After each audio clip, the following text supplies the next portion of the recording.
Yes, do we? We do have some guests happening here. All right, awesome. Let's get Yes, Bill Moseley. Bill Moseley. Oh, Lucinda's still down there. As we promised you, Mr. Bill Moseley, and maybe Lucinda will be joining us in a little bit. Bill, how are you doing today? I'm doing well, thank you. Awesome. What's this jersey? I like this hockey jersey. This is a jersey that was made for me by a band called Twisted. Awesome. Twisted, like ICP, Twisted. Okay, I'm familiar. I'm familiar. Name on the back. Oh, they even got you your name? Yeah, oh yeah. And the Detroit Ghostbusters got you a button there too? Yes, they got me a button. I was just in Ann Arbor, Michigan last weekend. Really? For Astronomicon. Go Big Blue. Astronomicon. Yeah, I didn't even know this part of it existed. The upper the carousel? upstairs. Yeah. Yes, it's very cool up here. It kind of, in a weird way, made it work to help with that little bit of social distancing by having 3 different floors. People are Right. spread out, so it actually works. Well, we're excited to have you on the live stream. I know Thank you. Leah's excited about 3 from Hell, but I'm excited about Repo, the genetic opera. I'm going Well, deep thank you. cut there. I actually really enjoyed that musical, but what's it? I don't know. We've got lots of questions for you. I guess the first one is the obvious one. What's it like to work with Rob Zombie? I have been asked that more than once this weekend. Right. I bet. Working with Rob is a lot of fun. I think the now adjective is chill. It's chill. Okay. And Rob, because Rob writes all of his own stuff, Right. and he's a very visual artist, so he has, I'm sure, everything, he sees it very clearly in his head before we actually act it out. So that actually helps a lot as an actor, feeling very comfortable, almost like a baby tucked in tight. You really feel confident. He knows what he's talking, he knows what he's doing. He knows, he's actually also very collaborative. So Okay. if you have a good idea about, some extra dialogue, he's down with that if it works. Willing to listen. That's so good. it's just, you just feel very confident in his directing. So, Awesome.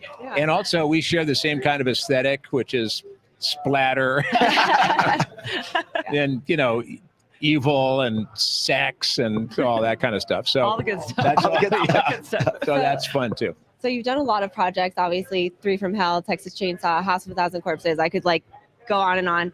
What has been your favorite so far? Or the one that really stands out is the one that you have enjoyed the most working on?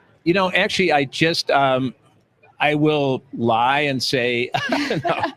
I mean, it's so funny. It's so funny that when people ask that, it's kind of like saying which is your favorite child if you have Right. more than one. But every parent has one. You love And them all? every parent has one. No, I don't. No, I don't. Every parent has one, but you shouldn't say You that don't say it out loud. because then the other. Love you Yes, both exactly. equally. There you go.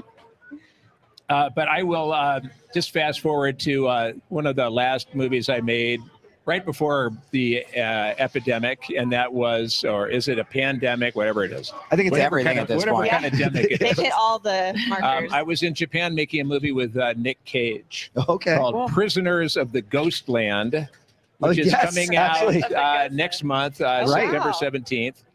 That was directed by the great Japanese director Sion Sono, who's done some amazing movies. And for those who don't know Sion's work, there's Tokyo Tribe, there is Suicide Club, which is amazing, Anti-Porno, my favorite, Cold Fish, Hair Extensions, on and on and on.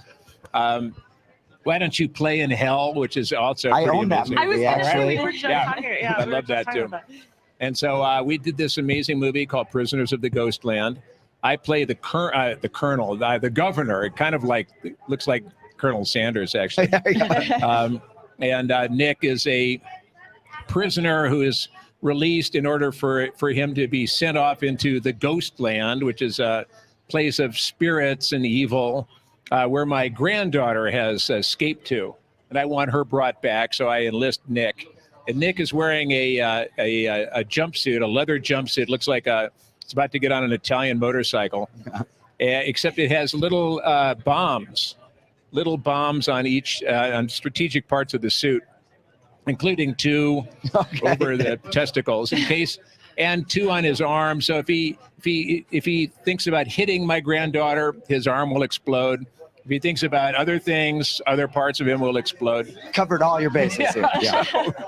It's crazy. It's there's there's ninjas, there's Wild West. It's just a crazy, wonderful movie. If you get a chance to see it, I know it's streaming September 17th, but it's also going to be on some big screens. And so if you get a chance to see it on the big screen, totally, I would say do that because it's epic and lots of fun. Well, we're big fans. Many of us at Project Nerd are big fans of the Draft House theaters that have started to spread across America, and they love to show movies like the movies that you don't normally see at the bigger theaters and stuff. Well, so, I think it's actually being distributed by a company that's affiliated with AMC. So maybe there will be a bigger theatrical release. Yeah, that'll be awesome. That'll be awesome because they got the big IMAX screen and everything too. Get it on the big screen if you can. Yeah, for sure. So that's my favorite, my new favorite. That's, I mean, if anybody's going to save your granddaughter, if it can't be Liam Neeson, it might as well be Nick Cage, right? Yeah, exactly. Or maybe because Liam Neeson's too busy saving his daughter all the time. It feels like every year she's gotten kidnapped by somebody and he's got to run out and save her. I just love Liam Neeson so much. I mean, he's my, I would say he's my second favorite action hero of all time. Behind who?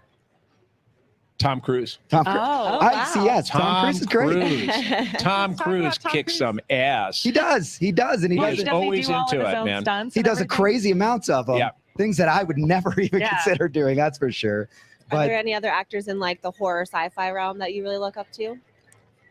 Well, I have a lot of, pals and contemporaries. I mean, Doug Bradley, Ken Foree, Michael Berryman, Robert Englund, Bruce Campbell, all of those guys. Sorry, I haven't mentioned any women. Caroline Williams, Brink Stevens, Linnea Quigley, Debbie Rochon. I mean, there's a lot of, people that I love to work with and I love to hang out with. I go to a bunch of conventions. And so a lot of times, part of it's for, meeting the fans and everything, but also it's hanging out with your fellow monsters. So that's also a lot of fun. Mm-hmm. Well, I want to backtrack 1 second to Repo the Genetic Opera. And the reason is I oddly love this movie very, very much. And it's crazy. You do too. And it's crazy because when you see the trailer, it makes it look like it's like somebody made it in their parents' basement somewhere. The trailer doesn't do it justice, but it's basically a musical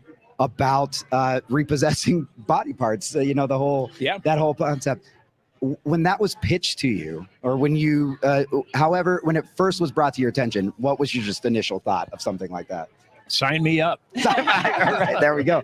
And it's so funny because I knew the director Darren Bousman, and I had met him at a couple of horror conventions, and I had heard him describing in like there was one big convention hall that was divided by a sliding wall, and I was on one side talking to an audience about doing my Q&A. Right. Darren was on the other side doing his Q&A, and he was describing this amazing, because he was obviously saw 2, 3, and 4, and they were very, very popular. So he was describing what would be his fantasy film to shoot, and he was describing this thing. And I had actually in Hollywood, right on Hollywood Boulevard, in some kind of storefront theater, seen Repo, the live performance of Repo, long before the movie was made. And he was describing that, and I remember going, "Well, yeah, I've seen that before." So I talked to him a little bit about it. He said, "I think I might be doing Repo for the big screen." Because Lionsgate loved him because he'd made them so much money with the Saw movies. Yeah. And so he came to me, a couple of weeks later, or months, or whatever it was, when he was starting to cast. He came to me and he said, "We'd love to have you in the movie, either as Pavi or Luigi, but the question is, can you sing?" And I said, "Darren, I've given you like my Cornbug CDs, which is a band I had with Buckethead, and I did the vocals and the lyrics. And I said, I've given you the Cornbug CDs." And he goes, yes, but can you sing?" And I was like, "Oh." But I take singing lessons every week. So I was able to say yes. And he said, "Well, we're going to audition you in Yashiki's studio in North Hollywood." Yashiki was apparently the prince, like the purple prince of Japan. And he had a studio, and I went to the studio to audition for the part of Luigi. And the person that was ahead of me was one of the what do they call the? It was a famous female vocal group, like a K-pop group, like the Spice Girls, but they're the other girls that were here that were U.S. girls, the something girls. Anyway, I'm like, we trust you that you because we're probably not the target audience for them, so we don't know. Another, like the U.S. version of the Spice Girls. Anyway, so they were, and there was one of them, and she was singing and she was kicking her legs up. I mean, it looked like Broadway. It looked like Vegas. She was belting it out. And I just thought, I am fucked. There's no way that, I'm going to do that. So anyway, then it was my turn. And I had practiced a song. It was a Night Surgeon song. And I had practiced with my singing coach. And so I got down and I was, all these guys are looking through this window down at me. And so I got up to the microphone and they showed me how to put the earphones on. I was getting all ready to go. And they wanted me to do just a little practice to set levels. And so I did. And I realized, oh my God, this is a golden microphone. It's like, I was like, hello. Like, suddenly this voice was like, wow. It was like singing in the shower times 10. It was like amazing. And that's what got all my nervousness went away. And I just belted out the song, not quite with the kicks. I was going to ask if you did the kicks and the. But it was amazing. And I finished and I looked up and there was Darren and Joe Bashara, he was the musical director. There was Terrence Zadunich, the co-author, and all the brass, and they were all going. I was like, wow. So I got the job. So I could sing after all, and really just had a great time. I had a great bromance with my buddy Ogre from Skinny Puppy. We hung out up in Toronto where we shot the movie. Had a great time with him, and I thought I always give special kudos to Paris Hilton, who I thought did a fantastic job. I've been saying that all morning. She was a trooper. She was really nice to my kid. When we were doing the vocal, we were laying on the vocals in L.A. She let my younger daughter take care of her dog. She brought her 5 or 6 little pugs and stuff. So that got her some big daddy points from me. I thought she did a great job, and just shooting that movie was just a ball. I love working with Paul Sorvino. The whole cast was great. Everybody was really up and into it. Who knew Paul Sorvino could sing like that, though? Paul Sorvino is an opera singer. Oh, is he? Maybe a lot of people do that. Pagliacci, Right. Yeah. So I had a great time. Awesome. I think, Lea, you had another question. Oh, no, I was just in the middle of that. I was going to ask, so do you still sing? Do you? Yeah. Oh, yeah.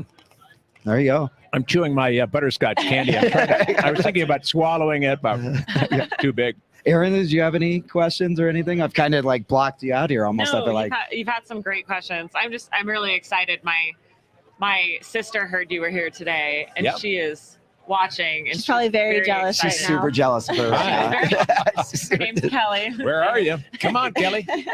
There we go. No. Awesome. No, I still take a singing lesson. I've taken the same singing lesson for the last 25 years. Every Wednesday at noon. Wow. In Burbank. And I'm working on a new CD with a band I had called Spider Mountain. Spider Mountain. And man, these names are incredible too. Me and my buddy Ronnie Sharon, whose twin brother actually Gil Sharon is drummer for Marilyn Manson. Yeah. So but Ronnie and I had this band Spider Mountain, and now we're 8 years after we put out our first CD. We're working on our second one.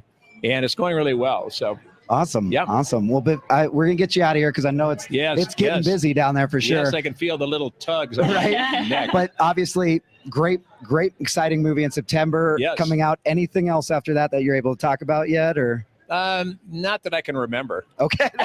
You're probably like that. If I can remember something, I will come back up here and let you all know. So, well, if the trailer didn't sell you on the next one, your description definitely did. Prisoners of the Ghostland, September 17th. Right. So it's very cool. Nick Cage, probably at peak Nick Cage too. So he says it's on the poster. It says the wildest movie I've ever made.